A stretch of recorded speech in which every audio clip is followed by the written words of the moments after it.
My name is Eva Sara Landau, and this is my story. I was born in Bolivia on October 14, 1977. From the moment I was born, my adoptive parents raised me as their own daughter. My father, though born in Russia, came from German Jewish root through my grandfather, who was born in Poland. My family name Landau came from those German Jewish origins. My grandparents lived both sides of tragedy. My grandfather was imprisoned in a Nazi concentration camp. My grandmother, born as a Tatiana Romanova in Russia, fled Soviet communism and later became Sara Landau. After World War II, their exile led them to Bolivia, where my parents built a successful business representing luxury European jewelry and watch brands. I was raised in Jewish tradition. Because I wasn't born from a Jewish mother, my parents ensured I formally convert as a child. They gave me not only their love, but strong values, discipline, faith, hard work, and conservative principles, and will shape my entire life. There were no Jewish schools in my town, so I attended a Catholic private school. Not for religion, but to receive a moral education grounded in structure, values, and responsibility. As I grew up, I studied advertising, propaganda, and marketing. I learned how to build campaigns, how to craft messages, and how to understand people. Because politics, at its core, is persuasion. It's selling ideas. And when you believe in what you are selling, freedom, life, property rights, that's passion, become unstoppable. In 2006, everything changed. I became actively involved defending Cuban dissident doctors forced into labor slavery under the Castro regime. My activism exposed corruption inside Bolivia's socialist government. The regime filed criminal charges against me. Faced with prison, I made a choice: surrender or escape. In January 2009, I fled Bolivia and arrived into the United States of America, a land of freedom, a new beginning. I came to the U.S. legally, applied for an asylum, and was granted protections by this great nation.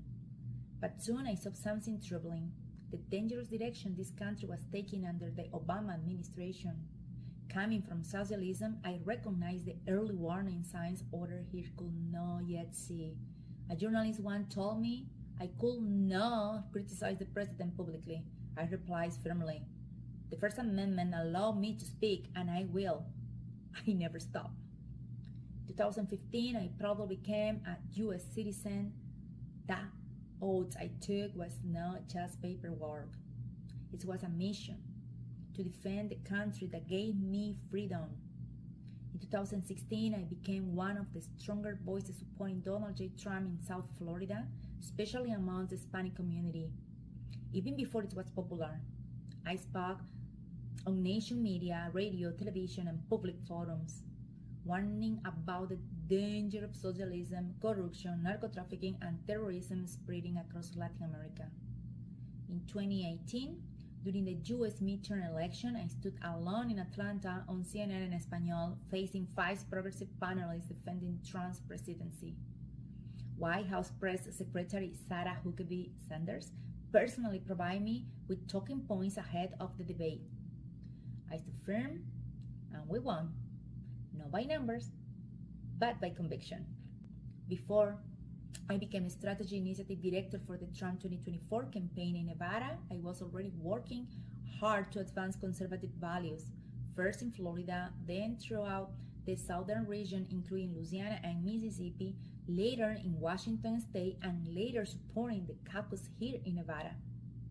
Thanks to that dedication and consistent result, I was honored with 2 invitations to Mar-a-Lago. Then, after President Trump was elected in 2024, I was invited twice to the White House. Not as a formality, but as a recognition of discipline, result-driving work. This moment weren't just about me.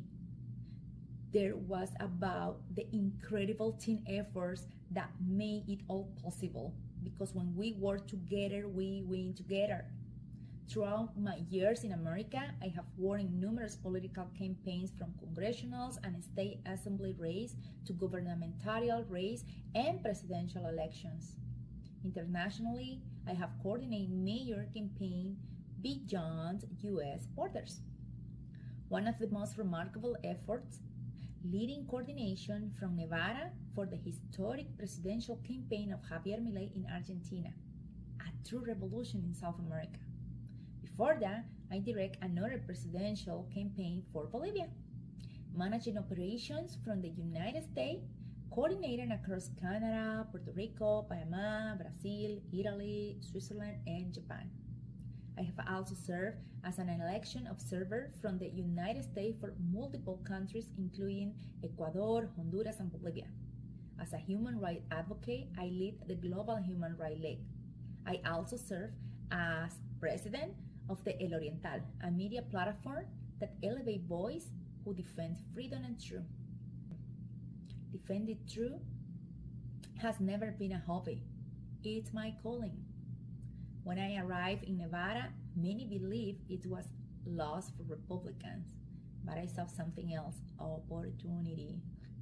During the 2024 Trump campaign, I was appointed as a Director of Strategy Initiative of Nevada under the leadership of the State Director Alira Ceballos Benson and Chairman Michael McDonald. I built and led my own structure of volunteers and captains, and the results under my leadership were clear and documented. Over 200,000 voters contacted through calls, door knockings, and canvassing. 70 grassroots events organized across churches, university, parks, malls, markets, restaurants, volunteers' homes, local business and communities. 200 captains trained directly under my leadership. Hundreds of new Republican registrations submitted. 6,000 postcards delivered to new Nevada residents. 7,000 postcards sent to low-propensity Republican voters. But none of these victories happened alone. They happened because of an incredible team of volunteers, Hispanic, Asian, Black American, white Americans, united together to defend freedom, life, and the American dream. Today, I'm running to serve as a political director of the Clark County Republican Party, not for a title, but to put all this experience in action, because Clark County can be won again. It won't happen by chance. It will require strategy, unity, and hard work. This is my home, this is my party, and I'm ready to serve. Freedom is not inherent. It is defended. That is exactly what I intend to continue doing. Thank you.